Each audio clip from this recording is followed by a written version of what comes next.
I scaled my email marketing agency from 10K a month that I was stuck in for about 6-7-ish months to consistently doing over 6 figures per month every single month for the last 3 years consistently using a repeatable system that turns outreach into converted leads like clockwork. And in this video, I'm going to be giving you the exact step-by-step so you can do the same for your email marketing agency, or you stay stuck watching your competitors lap you if you can't sit through this video. Starting with step 1, we ditched retainers for ROI. Doing this was both most effective and the easiest change we made that instantly boosted our revenue. Because before, at 10, 15, 20K per month, we were pitching email like everyone else. We'll do your flows, we'll do your campaigns, we'll do your strategy. And this simple change made us stick out. And think about it. Do your clients care more about money or emails? Major companies that are doing 7, 8, 9 figures, they don't care about the emails. They just want to make sure they're making money. Of course, they have that small inclination that they want it to be on point, on brand, everything like that. As long as it looks similar to their website, it looks like it's doing good in terms of brand image overall, consumers aren't confused, they're happy. But more importantly, if you do all that, plus you're through the moon in terms of results, you're doing great results for them, you're outperforming their previous companies that have worked with them or anything to do with that, they're gonna keep you on forever. So enough with the whole bad pitches of like, hey, you know, we can do your flow strategy, your campaign strategy. They probably already had a dozen service providers to do that, and they really don't care about that. They don't care about the emails. They don't care what happens and stuff. They want to make sure that they make money. If they're already doing $1 million per month and 200,000 of that is coming in from emails, they're already making money from their emails. So what can you do to get them to $300,000 per month from emails while they can still keep the same pace, their same amount of revenue, so they get to 1.1 million next month just because you added purely $100,000 in revenue from emails. That's what they care about. They don't care about the emails. They don't care how pretty you can make them the emails. They don't care how fast you can make the emails because they've probably already done it to that extent. So rather than showing them what we'll do and this and that and what we can do for you, we started going from the standpoint of where they can actually make profit, where they'll actually make their money. Well, right now, your abandoned cart is making below the average abandoned cart should be making. It's getting only a 30% open rate. It's getting only a 0.2% click rate. It's not even targeting anything to do with all your products. It's targeting one specific product. That's why customers are getting confused. We're pointing out the key flaws within their business that is resulting them from one of their flows making them 20,000 per month. Instead, it could be making them 50,000 per month. And that one key lever right there, where if we just change this one small, minute thing, you will unlock 30,000. And we even tell them straight up, hey, listen, we gave you the sauce. Go back to your agency, go back to your in-house team, tell them, hey, just make this fix. And they do it. And every single time it works. And every single time they bring us on because they want to see more stuff like that within their business that are getting fixed. So it has nothing to do with how you do your service. It has everything to do with what they're potentially missing out on, which is money. Which leads me into step 2. We only took brands that could scale results. At 10K a month, most agency owners are working with small brands, maybe doing 10, 50K a month. We were stuck in that same trap as well too. Any brand that would come in that's doing even 20, 30K in revenue, we'll take them on, and then they would churn out a month later. But more importantly, we wasted all this time on this strategy, all for it to barely work because they don't have enough of an influx of customers coming in for us to do these things at a higher level. And I know it feels like you're moving the needle because you're signing all these new clients, but the truth is you're not making any real progress because A, you're not really going to make that brand a lot of money. If they're doing 30K a month and you add a 20% increase, it's 6,000 in revenue. And if you're charging them what, 3K, 2K, 1K after their profit, how much are they really making? You don't have the best interest in mind for your client. And more importantly, you don't have the best interest in for yourself. So we needed to target the right people to push us past that 100K per month mark and really start progressing. But before I knew how to target the right people, I was in the exact same spot as you. I was constantly taking on every single brand possible. I was doing everything possible to make sure that they stay with us. I was going to lower the retainer. I was going to do whatever it is so they can at least stay on, because I had hope that one day they would scale up, and sometimes that day never does come. But more importantly, we would always look at different brands at a higher level and we would try to take them to that higher level. But sometimes you need to realize not everything is in your control. So you might be doing everything perfectly, but at the end of the day, it won't work out because you're simply working with the wrong business. So instead of targeting those low revenue brands, we made the switch and we started targeting brands that are doing a minimum of at least $100,000 to $200,000 per month. And the reason being is they probably had a decently sized email list. Those clients had volume. They just needed optimization. They felt the pain of bad retention, so they valued email already. So it wasn't a convincing game of, hey, you need emails. We never do that anymore. You never want to convince someone that your service is good. They should already know that they need a service like that. And when you plug a great email engine into a machine that's already moving, you can make them real money really fast. No matter how good your emails are, if the brand has no traffic, there's nothing to convert. But the question is, how do you even get in front of these brands? And that's where step number 3 comes into place. We turn audits into lead magnets. So at 20 to 30K a month, my agency used to do cold email with generic templates with a 2% reply rate. But when we made this switch and started creating good audits and using them as leverage, that's where things went nuts and our reply rate went up to upwards of 15%. Meaning in every 10 people, 1.5 of them were going ahead and booking calls with us. And let's be honest, every agency thinks their emails are special and amazing. So when you're pitching it, you need to think about how you look in the eyes of this brand. You need to stop the whole spiel of we guarantee a revenue increase of upwards of 40%, 50%.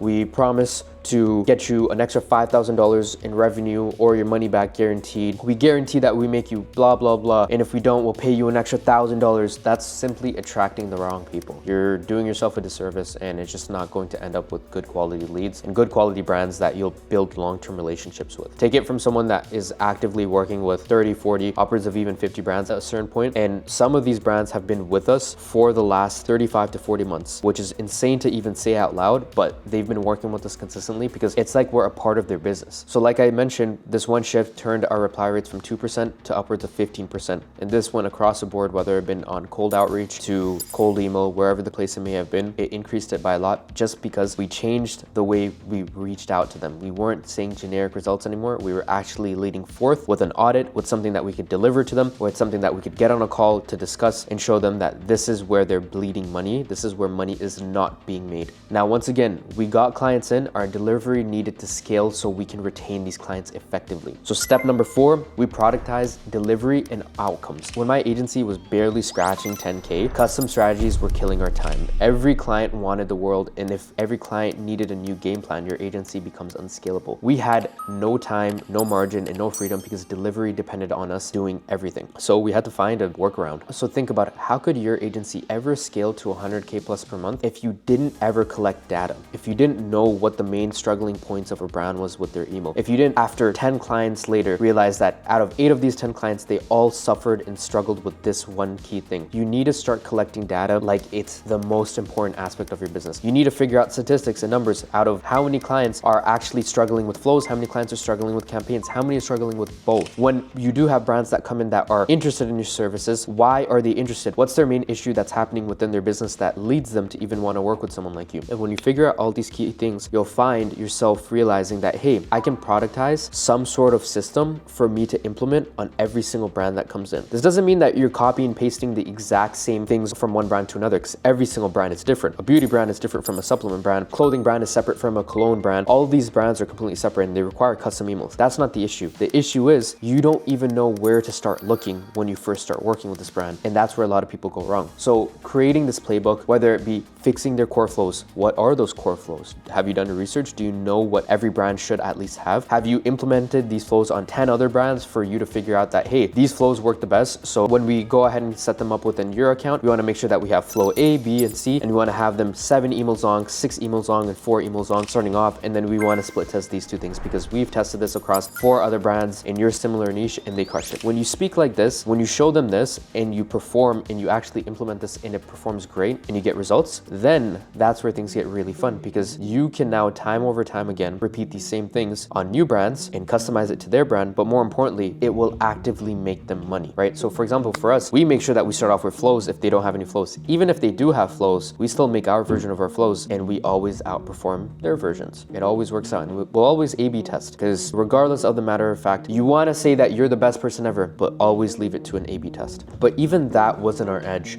And this next step is what clients paid the most for. Step 5, we went deep into one monetizable skill. Specializing in one strategy is what will set you apart from all your competition. If you're an agency and you're not doing this, you will never stand out, especially if your leads, and honestly, you will never stand out to your leads. And honestly, I'd be surprised if you even hit 50K a month. So I'm going to share my exact specialty that made over $500,000 for my clients. And some of our prospects even asked for the service by name. And this simple specialty made it easy to stand out because most email agencies just focus on the basics. They focus on email newsletters, copywriting, design, implementation, boring stuff For us, we specialized around product launches, and here's how we did it. And we did it in a way where at first, in year 2, year 3 of our business, where things were going great, we were only doing this for brands that had collections every single month. But now we do with every single brand possible. The most bizarre brand we've done it with was a physical inkjet printer company that sells $2,000 printers, and it worked for them. Even though their customers are businesses, it worked for them. So I guarantee you it'll work for everyone. But regardless, I'm not saying this to piggyback off of the stuff we're doing. If you want to, by all means, go ahead. But every single brand needs this fundamental strategy in place. They need to have some sort of launch strategy in place when they have new products coming. Because if they don't have new products coming, can you even call them a brand? They're just selling with the same product over and over again with no sort of lifetime value. How are you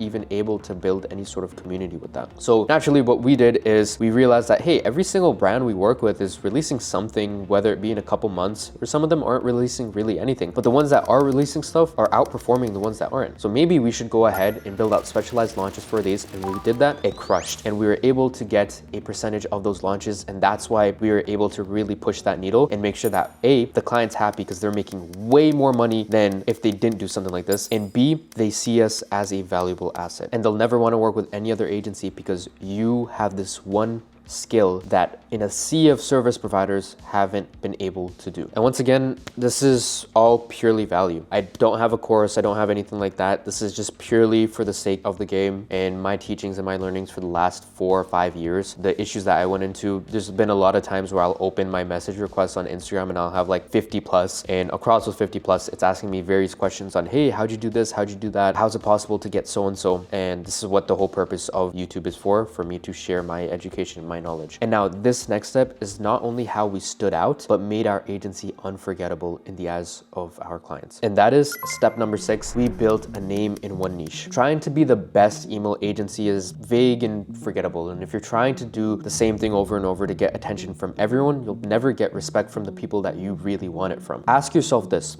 If an 8-figure brand sees 2 pitches from an email marketing agency, one is general and looks like everyone else's, and one is the one who specializes in their brand's niche, who are they going to pick? So to prove that we had an authority in this niche, we had to build a deep understanding of our client space, case studies, referrals on referrals, and then that's where things like this really came into play. We then became the email partner for brands that wanted to build a community, that wanted to specialize and have amazing launches that sold out, that had customers that were basically willing to throw money at them. They just needed to know which product to sell them. That's when we really became the authority. And it took us from here all the way to here.